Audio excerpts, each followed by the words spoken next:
আসসালামু আলাইকুম। সবাইকে শুভেচ্ছা জানাচ্ছি। মাসুম মাহবুব দেখছেন ওপেন দ্য ইউটিউব চ্যানেল এবং মাসুম মাহবুব ফেসবুক পেজ। পৃথিবীর যেই প্রান্ত থেকে যারা দেখছেন সবার জন্য শুভেচ্ছা, ভালোবাসা। নাটোর থেকে আমজাদ, সুনামগঞ্জ থেকে দেখছেন কামাল আহমেদ, অদুদ মোল্লা, কলকাতা, পশ্চিমবঙ্গ। আমি দেখতে পাচ্ছি সুইডেন থেকে আমার ভাই নাজিবুল, জি আপনার জন্য শুভেচ্ছা। ইলিয়াস আহমেদ ডেনমার্ক থেকে দেখছেন। মালদ্বীপ থেকে দেখছেন শফিকুল ইসলাম। সবাই ভালো আছেন না? দর্শক, আহ রাত বেশি হয়ে যাচ্ছে বোধহয় না অনেকের জন্য। আমি সংক্ষিপ্ত খবরগুলো দেব আপনাদের একটা করে। প্রথম খবর, এবার ইরান ইন্টারন্যাশনাল জানিয়েছে ট্রাম্পকে হত্যায় একটা নতুন স্পেশাল ফোর্স গঠন করেছে ইরান। পাশাপাশি ইসরায়েল ট্রাম্পকে হত্যায় ইরানের বিশেষ পরিকল্পনা প্রকাশ করেছে। ২ নম্বর খবর, ট্রাম্প আয়াতুল্লাহ আলী খামেনির জানাজা দেখে রীতিমতো ভড়কে গেছেন। নতুন করে তিনি আবার বললেন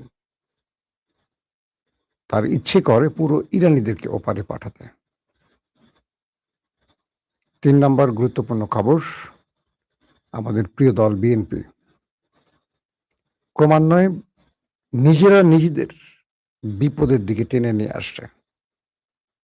আমি প্রথমেই বিএনপির কিছু খবর দেব। বিএনপি মানে আমাদের দেশের খবর চাইছেন, তারপরে আমি ইরানের গুরুত্বপূর্ণ অনেকগুলো খবরে চলে যাব। বাংলাদেশের খবরটা যেহেতু সংক্ষিপ্ত দেব তাই শুরুতে দিচ্ছি, পরে আমি ইরানের ডিটেল খবরে যাব। সাম্প্রতিক সময়ে আমরা দেখেছি যে বাংলাদেশের কোনো একটি অঞ্চলে বিএনপি সমর্থিত অঙ্গ সংগঠনের যুবদলের মেবি কোনো এক নেতা কোনো এক ব্যক্তির বিশেষ জায়গা চেপে ধরেছিলেন। যখন তারেক রহমান বলছেন দুর্নীতির টুটি চেপে ধরবেন, তারেক রহমান তার দেশবাসীকে বলছেন তিনি দুর্নীতির টুটি চেপে ধরবেন, তখন তার দলের অনুসারীরা বিশেষ জিনিস চেপে ধরছে। প্রথম। দ্বিতীয়ত হলো, গুলিস্তান ফুলবাড়ি অঞ্চলে একটি রাজনৈতিক দল যখন চাঁদাবাজি বিরুদ্ধে বিক্ষোভ করছিল তখন অপর একটি গ্রুপ তাদের উপর হামলা করে। এরপর আমরা দেখলাম ওই দলটি, নামই বলে দিচ্ছে জামায়াত ইসলাম, এটা নিয়ে রীতিমতো ঢাকাতে ব্যাপক বিক্ষোভের সৃষ্টি করছে। এই দুটো ঘটনার সংক্ষিপ্ত বিশ্লেষণ আমি এভাবে করতে চাই। ১৫ থেকে ১৬ বছর বাংলাদেশ এক দুর্ভোগের নাভিশ্বাসে আটকে ছিল, যার পরিণতি ছিল শেখ হাসিনার জন্য এক ভয়ঙ্কর ইতিহাস। পুরো রাজনৈতিক দলটিকে এক রাতের অন্ধকারে পালিয়ে যেতে হয়েছে দেশ ছেড়ে। যে দলটির কোনো নেতাকর্মী নিজেকে আওয়ামী লীগ পরিচয় দিয়ে সবার সামনে দাঁড়াতেই পারছে না, যে দলটি বাংলাদেশের বাথরুম থেকে শুরু করে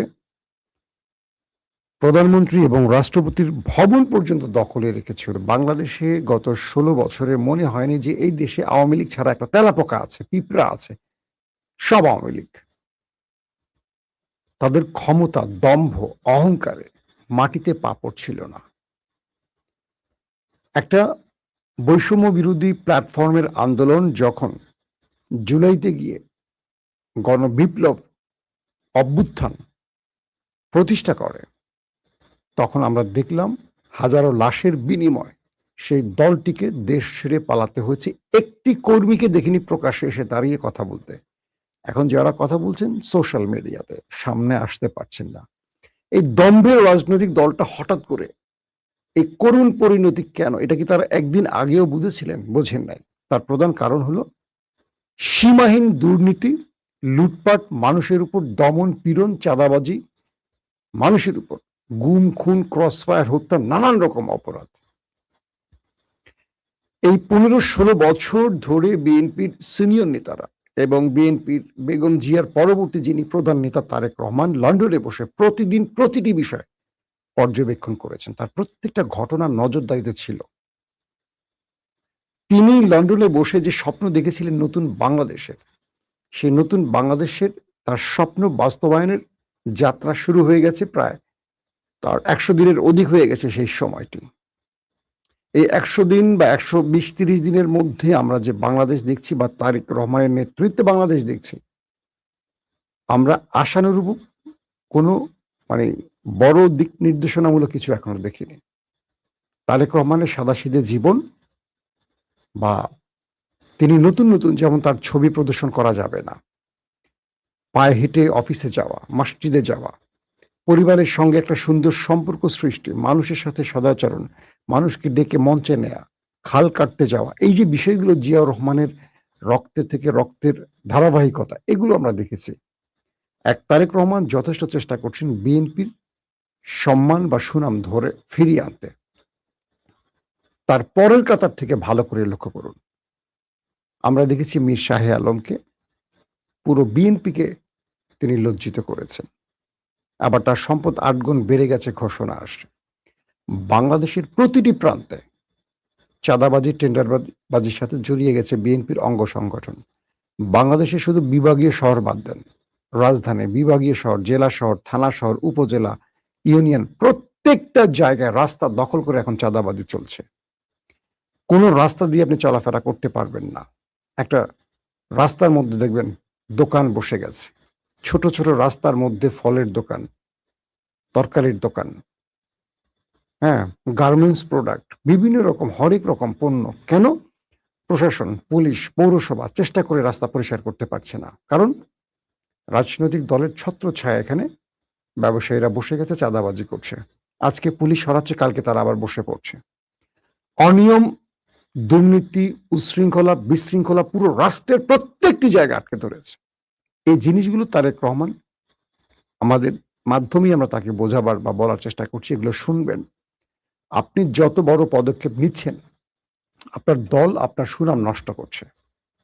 অন্ডকোষ চেপে ধরার মতো ঘটনা, এটা বাংলাদেশের ইতিহাসে নতুন একটি রাজনীতির কি বলবো শিরোনাম হয়েছে।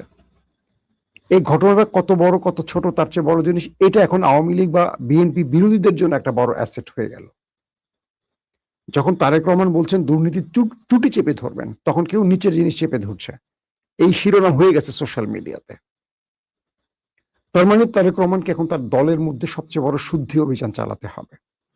তিনি যত বড় ভালো কাজ করছেন, সব কাজ ম্লান হয়ে যাচ্ছে তার দলের নেতাকর্মীদের জন্য। কারণ তার পরবর্তী যারা আছেন রাষ্ট্রের পদে, এবং সেই পদ থেকে শুরু করে একদম মাস্ট পিপুলের কাছে যে নেতারা আসছেন, এরা সবাই চাঁদাবাদের সাথে জড়িয়ে গেছে। অধিকাংশ, সবাই বলবো না, অধিকাংশ জড়িয়ে গেছে লুটপাটে। যারাই পদ পেয়েছেন তারা সেই পদের সাইনবোর্ড বিক্রি করে এখন মানে কি বলবো বিএনপিকে মানুষের কাছে অপ্রিয় করে তুলছেন। এই বিষয়গুলো খুব দ্রুত তাকে পদক্ষেপ নিতে হবে। কোনো জায়গায় সুষ্ঠুভাবে চলা যাচ্ছে না। প্রতিটি রাষ্ট্রের মনে যে কোনো বাপ মানাই, মেয়ের পরীক্ষা কেন্দ্রে যেতে পারছি না, রাস্তার মধ্যে সব জ্যাম, গ্রামের রাস্তা এখন জ্যাম। ফুলবাড়ি জামাতের সাথে যে ঘটনাটি ঘটলো, জামাত এটাকে রাজনৈতিকভাবে এখন গ্রিপে নিয়ে গেল, খেলছে। কেন চাঁদাবাজি বিরুদ্ধে মিছিল করলে সেই মিছিলে হামলা করতে হবে? সেই হামলাটির কারণে বিএনপি লাভ হলো? আমরা কি দেখিনি জুলাই ঘটনায় ছাত্রীদের উপর ছাত্রলীগ যে হকি স্টিক, তারপরে রড টড নিয়ে হামলা করার পর ফলটা কি হয়েছে? আওয়ামী লীগের পরিণতি কি হয়েছে? বিএনপিকে এই ঘটনাগুলো থেকে শেখে নাই? একদল আছে বিএনপির কোনো সমালোচনা করবে না, যে বিএনপি ধ্বংস হয় হোক, তার কি যায়, সে শুধু পদ পেলেই হয়। গুরুত্বপূর্ণ পদ বাগানোর জন্য সবকিছুকে সে ক্লিন, পরিষ্কার করে বলবে। আমরা যারা সমালোচনা করি আমরা খারাপ হয়ে যাব, আমরা গুপ্ত হয়ে যাব। কিন্তু আমরা যে এই সমস্যাগুলো বলে দলটাকে ওই দস্যুমুক্ত করতে চাই, এটাকে বোঝার চেষ্টা করেন না। হাসিনা বানাতে চাই নাই দলটাকে, এটা আমাদের প্রিয় দল। আমরা যেটুকু বুঝতেছি যে বিএনপিকে এখন বিএনপি সবচেয়ে বড় বিপদে ফেলছে। বিএনপিকে আওয়ামী লীগ বানাবার চেষ্টা করছে বিএনপির বহু নেতারা। তাদের লোভ, তাদের হিংসা, তাদের কি বলবো পেশি শক্তির ব্যবহার, মানুষের উপর জুলুম, প্রত্যেকটা ক্ষেত্রে ক্ষমতার অপব্যবহার বিএনপিকে আওয়ামী লীগের দিকে নিয়ে যেতে পারে।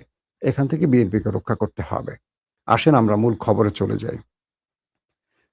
ইরানের মধ্যে যেই পরিস্থিতি আমরা দেখলাম, সেই পরিস্থিতি ট্রাম্প এবং নেতানিয়াহুর জন্য বড় একটা টেনশনের কারণ হয়ে গেছে।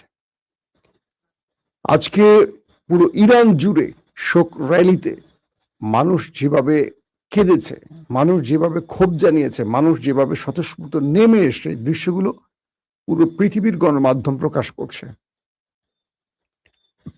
মার্কিন প্রেসিডেন্ট ডোনাল্ড ট্রাম্প বলতে বাধ্য হয়েছেন যে আয়াতুল্লাহ খামেনি এত জনপ্রিয় এটা তিনি জানতেন না। তিনি মনে করতেন যে তাকে স্ট্রাইক করলে বা মেরে ফেললে পুরো মানুষ ট্রাম্পকে ধন্যবাদ দিবে, রাস্তায় নেমে সরকার পতন ঘটাবে। এখন তিনি দেখছেন তার উল্টোটা, রীতিমতো তিনি অবাক। সেই জনগোষ্ঠী এখন ইরানের সরকারের কাছে চাপ দিচ্ছে, মানে ইরানের যে জনগণরা রাস্তায় নেমেছে লক্ষ লক্ষ কোটি কোটি মানুষ, তারা বলছে প্রতিশোধ চায়, তারা ট্রাম্প এবং নেতানিয়াহুর জীবন চায়। আজকে বড় বড় গণমাধ্যমে দেখবেন এই শিরোনামগুলো হয়েছে। যেভাবে আয়াতুল্লাহ আলী খামেনিকে হত্যা করা হয়েছে, একই পরিণতি অর্থাৎ তার প্রতিশোধ যেন ওই দুই নেতার উপর আসে, ট্রাম্প নেতানিয়াহুর উপর। যুক্তরাজ্য ভিত্তিক ইরান ইন্টারন্যাশনাল একটি সংবাদ প্রচার করেছে। সেখানে বলা হচ্ছে যে মার্কিন প্রেসিডেন্ট ডোনাল্ড ট্রাম্প তিনি বলছেন ওয়াশিংটন ইরানের সঙ্গে সম্ভবত একটি চুক্তিতে পৌঁছানোর কাছাকাছি রয়েছে, তবে তিনি সতর্ক করে দিয়ে বলেন কোনো চুক্তি না হলে যুক্তরাষ্ট্র কাজ শেষ করে দেবে, অর্থাৎ ইরানকে পুরো ধ্বংস করে দেবে। তিনি আরো বলেন দেশটি কয়েক ঘন্টার মধ্যে ইরানের সেতু ও বিদ্যুৎ কেন্দ্রগুলো ধ্বংস করে দিতে পারে যদি এই চুক্তিটি সম্পন্ন না হয়। দ্বিতীয় বিষয়টি, তেহরানে নিহত সর্বোচ্চ নেতা আয়াতুল্লাহ আলী খামেনির জানাজায় অংশ নেয়া ইসলামিক প্রজাতন্ত্রের সমর্থকদের মধ্যে মার্কিন প্রেসিডেন্ট ডোনাল্ড ট্রাম্প এবং ইসরায়েলি প্রধানমন্ত্রী বেনিয়ামিন নেতানিয়াহুকে পলাতক আসামি হিসেবে চিত্রিত করে একটি বড় পোস্টার প্রদর্শন করা হয়েছে এবং তাদের জীবনের মূল্য ঘোষণা করা হয়েছে। এটি খুবই সিগনিফিক্যান্ট একটি ঘটনা। ইসরায়েলের প্রতিরক্ষা মন্ত্রী ইসরায়েল কাটস তিনি আজকে বলেছেন ভবিষ্যতে ইরানের যে কোনো নেতা ইসরায়েলের ক্ষতি করার চেষ্টা করলে তার পরিণতি সাবেক সর্বোচ্চ নেতা আলী খামেনির মতোই হবে। অর্থাৎ যদি ইসরায়েলের কোনো নেতাকে গুপ্ত হত্যা বা হত্যার কোনো পরিকল্পনা করে ইরান, তাহলে ইরানের পরিণতি ওই খামেনির মতো হবে, এটি ইসরায়েলের প্রতিরক্ষা মন্ত্রী জানিয়েছেন। ইরানের সেনাবাহিনীর মুখপাত্র বলেছেন সামরিক বাহিনী সম্পূর্ণ প্রস্তুত ছিল এবং নিজেদের যুদ্ধ ক্ষমতা বাড়াতে যুদ্ধবিরতিকে কাজে লাগিয়েছে। অনুষ্ঠানের দায়িত্বে থাকা কর্মকর্তারা জানিয়েছেন সোমবার তেহরানের সাবেক সর্বোচ্চ নেতা আলী খামেনির জানাজা মিছিল ছিল প্রায় 12 কিলোমিটার দীর্ঘ লম্বা লাইনের। যৌথ সামরিক তথ্য কেন্দ্র জানিয়েছে হরমুজ প্রণালীর দক্ষিণাঞ্চলীয় পথটি বাণিজ্যিক জাহাজ চলাচলের জন্য উন্মুক্ত রয়েছে, তবে ওই এলাকায় সামুদ্রিক নিরাপত্তার ঝুঁকি মাত্রা উল্লেখযোগ্য পর্যায়ে রয়েছে। দর্শক, এখানে কয়েকটা বিষয় আপনাদের একটু আমি জানিয়ে রাখছি। সেটা হলো, আমি যে খবরগুলো দিয়েছিলাম এটা ছিল ইরান ইন্টারন্যাশনাল নিউজ থেকে দিয়েছি। একটা বিষয় একটু আপনাদেরকে খোলামেলা আগে জানিয়ে রাখি, ইরান আদৌ আমেরিকার প্রেসিডেন্ট ডোনাল্ড ট্রাম্পকে হত্যা করবে কি করবে না, ইরানের পক্ষ থেকে এই ঘোষণাটি আসেনি। ইরানের জনগণ প্রতিশোধ দিতে বলেছে এবং ইরান বলছে তারা প্রতিশোধ নেবে, সেটা একটা বৈধ যুদ্ধের মাধ্যমে, কোনো ব্যক্তিকে অ্যাসাসিনেশন বা এরকম কোনো বিষয় ইরান বলেনি। ইরান ইন্টারন্যাশনাল বলছে যে ইরান তাদের আইআরজিসির নেতৃত্বে একটি নতুন স্ট্রাইক ফোর্স বা একটি বিশেষ স্পেশাল ফোর্স মুখতার নামে একটি স্পেশাল ফোর্স গঠন করেছে, যাদেরকে দায়িত্ব দেয়া হয়েছে ট্রাম্প এবং নেতানিয়াহুকে ওপারে পাঠানোর জন্য। কে বলছে? ইরান ইন্টারন্যাশনাল, এটা যুক্তরাজ্য ভিত্তিক একটি গণমাধ্যম। তারা বলছে যে ইরানের আইআরজিসি বিপ্লবী গার্ড কোর যে বাহিনীটি আছে তাদের নেতৃত্বে একটি স্ট্রাইক ফোর্স বা একটি গুরুত্বপূর্ণ স্পেশাল ফোর্স তৈরি করা হয়েছে মুখতার নামে। তারা এদেরকে পরিকল্পিত ওপারে পাঠাবে। ইসরায়েল বলছে যে ট্রাম্পকে হত্যার জন্য ইরানের টাকা দিয়ে ইরান বিশেষ সন্ত্রাসী ভাড়া করেছিল মেক্সিকান। আপনারা জানেন যে এর আগে ট্রাম্প নির্বাচনের আগে দুবার তার উপর অ্যাটাক হয়েছে। দুবারের একবার তার কান ছিদ্র করে গুলি চলে গেছে, অল্পের জন্য মাথায় ঢোকে নেয়, আরেকবার অল্পের জন্য বেঁচে গেছেন। থার্ড সাংবাদিক সম্মেলনের সময় সেখানে গুলির ঘটনা ঘটেছে মোট 3 বার, দুবার নির্বাচনের আগে, একবার প্রেসিডেন্ট হওয়ার পর। সাম্প্রতিক সময়ে নেতানিয়াহুর সাথে ট্রাম্পের বিরোধ লক্ষ্য করা গেছে। আপনারা জানেন যে আমেরিকার 4 জন বা 6 জন প্রেসিডেন্ট গুপ্ত হত্যায় প্রাণ হারিয়েছে, জন এফ কেনেডি থেকে শুরু করে লিঙ্কন, অনেকে। তো মজার বিষয় হলো এই মুহূর্তে ট্রাম্প যে সিদ্ধান্তগুলো নিচ্ছেন যুদ্ধ বন্ধের, এই সিদ্ধান্তগুলো ইসরায়েলের বিরুদ্ধে চলে গেছে এবং ইসরায়েল নিজে বলছে ইরান ট্রাম্পকে হত্যার পরিকল্পনা করছে। ইসরায়েল বলছে ইরান ট্রাম্পকে হত্যার পরিকল্পনা করছে। তার মানে হলো ট্রাম্পকে আর ইরানকে মারা লাগবে না। এখন কাম ওই প্রার্থী কি করবে, করে ইরানের ঘাড়ে দোষ চাপানো হবে, এটা কনফার্ম থাকেন। এতে ইরানের একটা লাভ, তারা চুপ করে থাকবে, শত্রুই তাকে মেরে দিবে, প্রতিশোধ নিয়ে শেষ, তাতে ইরানের যা হয় হোক। আর ইসরায়েলের লাভ, এই দোষ ইরানের ঘাড়ে চাপিয়ে তারা তাদের শত্রুকে সরিয়ে দিল, যে শত্রু তাদের অনুমতি ছাড়া ইরানকে বিজয়ী করে যুদ্ধবিরতি ঘটিয়েছে বা ইরানের শর্ত মেনে। এখন প্রশ্ন হলো, আমেরিকার প্রেসিডেন্ট ডোনাল্ড ট্রাম্প কতটা নিরাপদ আছেন? তিনি তো ইসরায়েল বা মোসাদের পরিকল্পনায় ইরানের মধ্যে স্ট্রাইক চালিয়ে খামেনিকে হত্যা করলেন, ওকে, তিনি খুব বড় বিজয়ী হয়ে গেলেন, বিষয়টা এরকম না। এখন তাকে তার শত্রু যদি তার ঘরের বন্ধু হয়ে যায়, ইসরায়েলই তার শত্রু হয়ে যায়, কারণ ইসরায়েল যেটা চাইবে সেটাই হবে। যে জন এফ কেনেডি ইসরায়েলকে নিউক্লিয়ার বা অ্যাটম বোমা বানাতে বাধা দিচ্ছিলেন, আর সেই সময় তিনি ওপারে চলে গেলেন, তো আমেরিকানরা জানে না তাদের ঘরের অন্দরমহল একেবারে বেডরুমে চলে গেছে ওই বিশেষ গুপ্ত ঘাতকরা জানে। হয়তো খোঁজ নিয়ে দেখবেন ট্রাম্পের যে 200 নিরাপত্তা রক্ষী, এর মধ্যে 100 জনই ওদেরই লোক, আমেরিকার, কিন্তু ওদেরই লোক, ওদের মানে পেইড।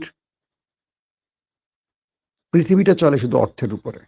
ধরেন একটা উদাহরণ দেই, জিয়াউর রহমানকে যারা হত্যা করেছেন তার মধ্যে কি জিয়ার খুব কাছের লোক ছিলেন না? শেখ মুজিবকে যারা হত্যা করেছেন সেখানে কি শেখ মুজিবকে বিএনপি মেরেছে না জামাত মেরেছে? মেরেছে তো আওয়ামী লীগের লোকেরাই বা আওয়ামী লীগের অনুগ্রহ প্রার্থী লোকেরাই মেরেছে। তারেক রহমানের ডানে বামে যতগুলি লোক দেখতেন যারা সর্বোচ্চ চামচামি করবে, যারা একদম তারেক রহমান বললে মুখে ফেনা তুলে ফেলবে, এরাই হলো সবচেয়ে বেশি ভয়ঙ্কর লোক। বুঝতে পারছেন? এগুলো সবাই বোঝে। তো ইরান যে থ্রেটটা দিয়েছে, এই থ্রেটের বাস্তবায়ন এখন ইসরায়েল করে দিতে পারে, এই একটা ব্যাপার বা ভয় একটা আছে। ট্রাম্প আবারও হুমকি দিয়েছে ইরানকে ধ্বংস করে ফেলার।